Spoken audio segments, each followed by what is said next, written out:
We've made a good start on Archaon, and now we're ready to take him a bit further by really adding some colour, starting out with his red cloak.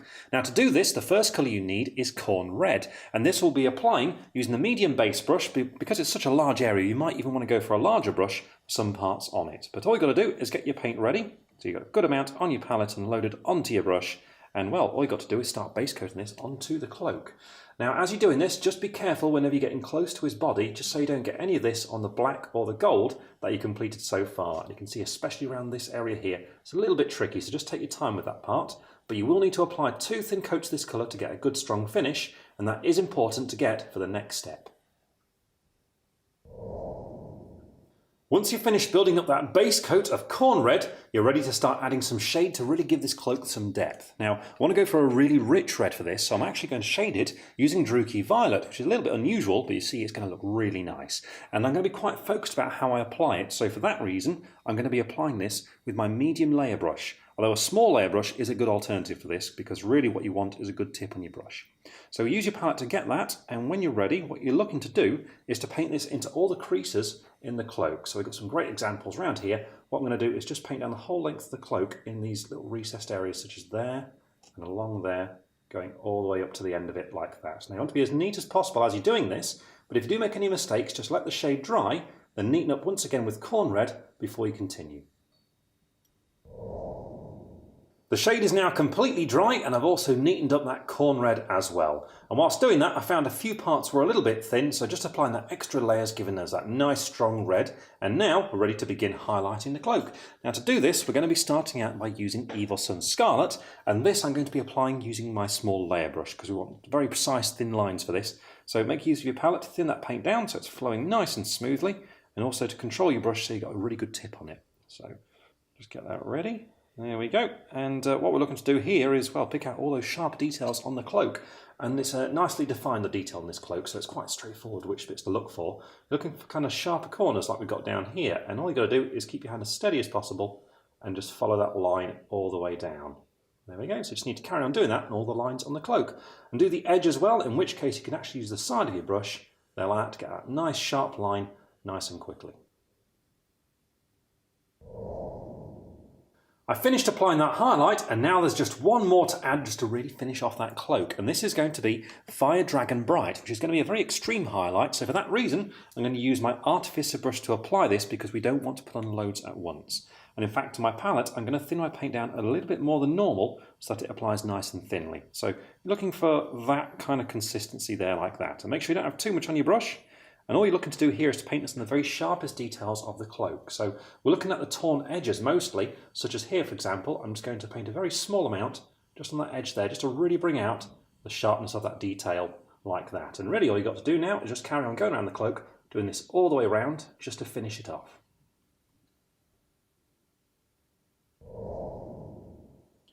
And there we are, the cloak is now complete, and you can see it's really helping to brighten Archaon up. And now we're about to start painting another red part, which is actually the plume on top of the helmet, and also a very small tassel on the front of the shield, which will be done in the same way. Now you might be wondering why I didn't paint these parts at the same time as the cloak, and that's because I want to go for a very different red with these. I want them to be much brighter, for 2 reasons. Firstly, so it stands out from the cloak, and secondly, so that it matches the tail on Dorgar, and then being similar, will just help bring the entire model together once we've finished.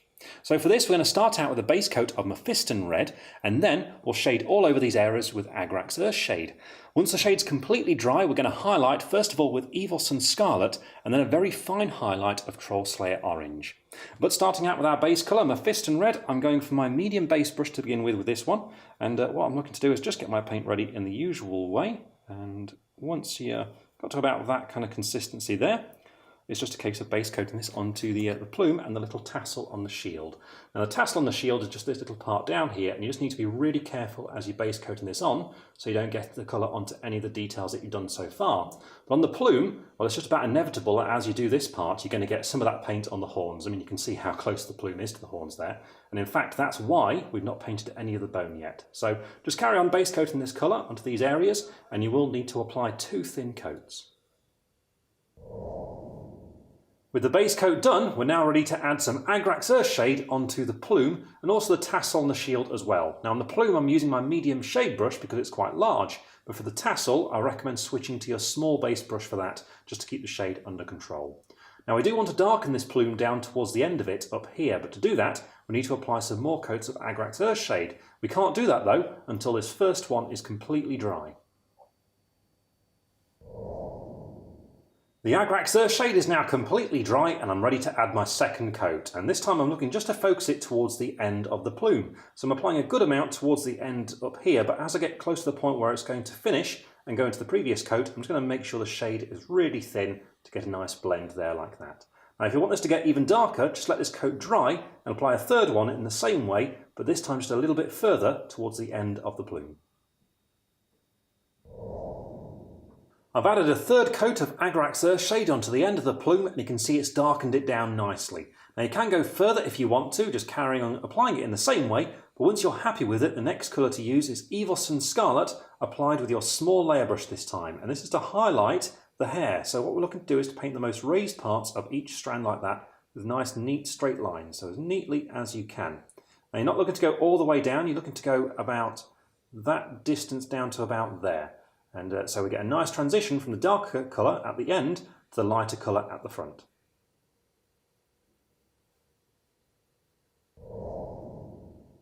And finally, add a fine highlight of Troll Slayer Orange using your Artificer brush onto the plume on the areas where the red is stronger. And do exactly the same on the tassel on the shield as well. And with that fine highlight applied, the plume and the tassel on the shield are now complete and we're ready to start painting a really distinctive feature of Archaon, which is of course his sword, the Slayer of Kings. Now this we're going to be painting in a red fiery demonic glow, just like you can see on the box. And to do it, the base colour we need is Mephiston Red. Now this I'm going to apply with my medium base brush because the blade is really large, so you can use a larger brush like this quite easily. But you might want to have a small base brush on hand for when you're getting close to the hilt. It's really up to you. But once you've got your paint ready, all you've got to do for this first step is to base coat the entirety of the blade. And you're looking for a good coat over all of it, so you will need 2 thin coats. And make sure you get the paint into all the little details like these little etchings we've got here. And just remember, be really careful when you're getting close to that gold, just as the sword blade meets the hilt. With that base coat now built up, we're ready to start adding some orange to the blade to begin that nice fiery effect. And well, to do this, we're going to begin with Troll Slayer Orange. And we're going to apply it in 2 different phases. The first of these will be as an edge highlight, and the second will be as a nice smooth layer, quite a thin layer as well, to start creating a blend between the red and the orange. But starting out first of all with our edge highlight, I'm picking my small layer brush to apply this, and what you need to do is, as always, use your palette to get that really good tip on your brush, which is very important for doing a nice sharp edge highlight. And thin it out a little bit more than that, I think. There we go. And once you're ready, what I'm going to do is first of all go around the edge of the blade. Now to do this, it's nice and easy. Just angle your brush, so you're just going to catch it at about 45 degrees or so, and just very lightly run your brush all the way along it there like that. And we're going to catch all these little bits that are sticking out at the side as well, all these teeth-like protrusions on the side. And there we go. Now we also need to highlight the centre of the blade as well, so just keep your hand as steady as possible and follow it all the way down as neatly as you can. And you can see this colour is thin, so we'll be applying 2 thin coats of this. And also towards the bottom we've got more detail around here, so make sure to edge highlight this part as well.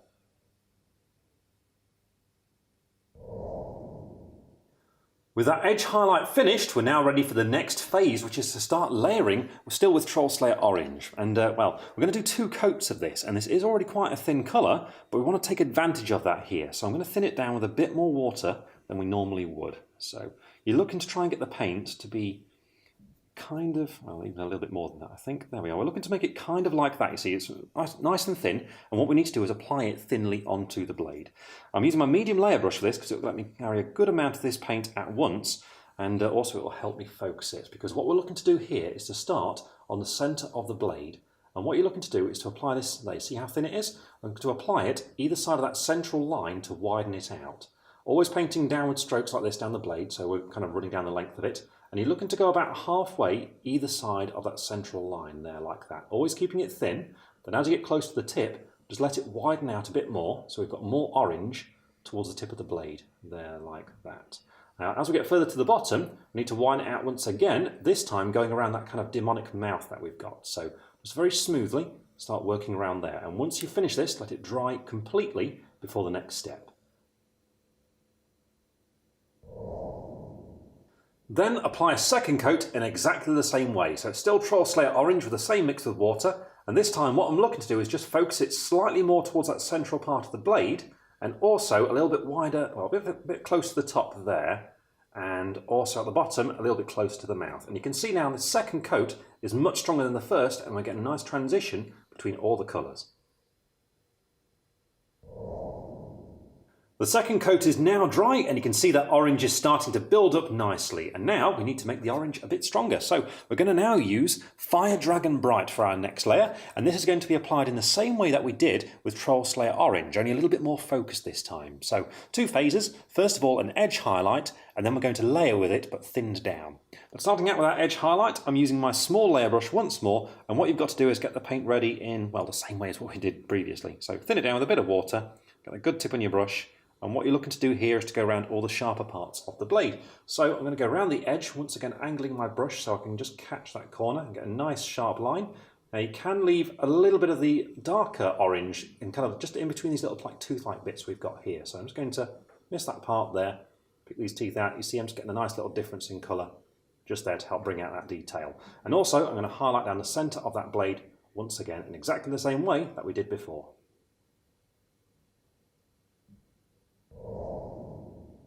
Then, still with Fire Dragon Bright, apply a thin coat of this, just like we did before, so slightly wider down the centre of that blade, just over the areas of orange we did before, just focusing it this time a little bit more towards the centre. And again, as before, just widen it out very slightly towards the tip, just there, so a little bit close to the tip this time, and also around that mouth at the base of the blade as well.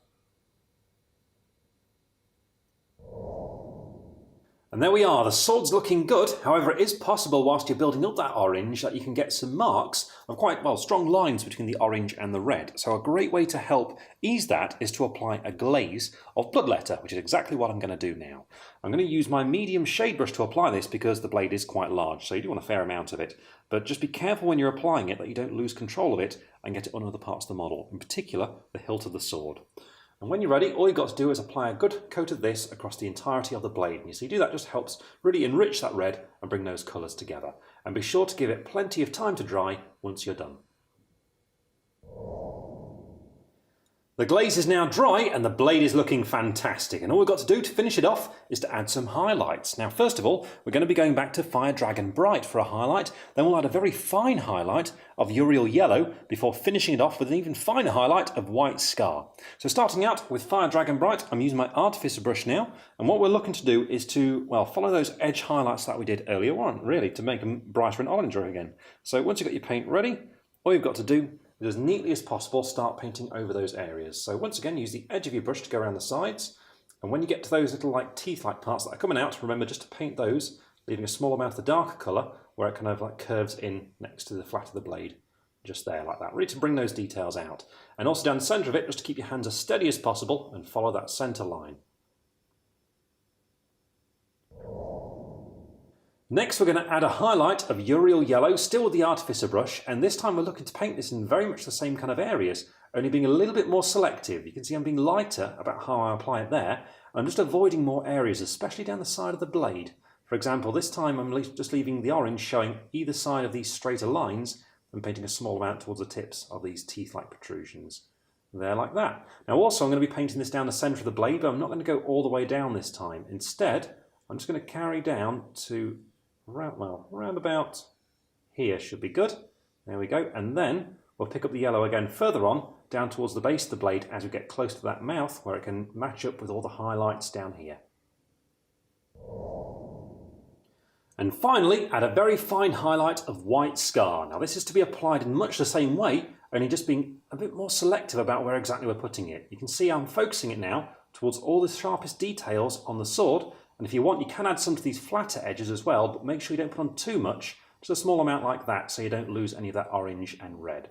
Now also we've got to do down the centre of the blade, and in this case you're looking to paint down, well, down the middle once again, but this time just not quite so far.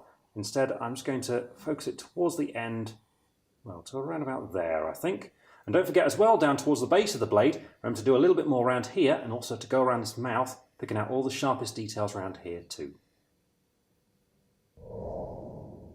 And there it is, the Slayer of Kings is complete, and with that, so is most of Archaon. And in fact, the same goes for Dorgar. We're actually very close to finishing this model now, and there's a few more details to do that are shared on both Archaon and Dorgar, and that's what we're going to move on to next. These will be things like the bone and also the glowing runes, and as you shall see, painting these later on in the process is much easier than it would have been had we done them earlier on.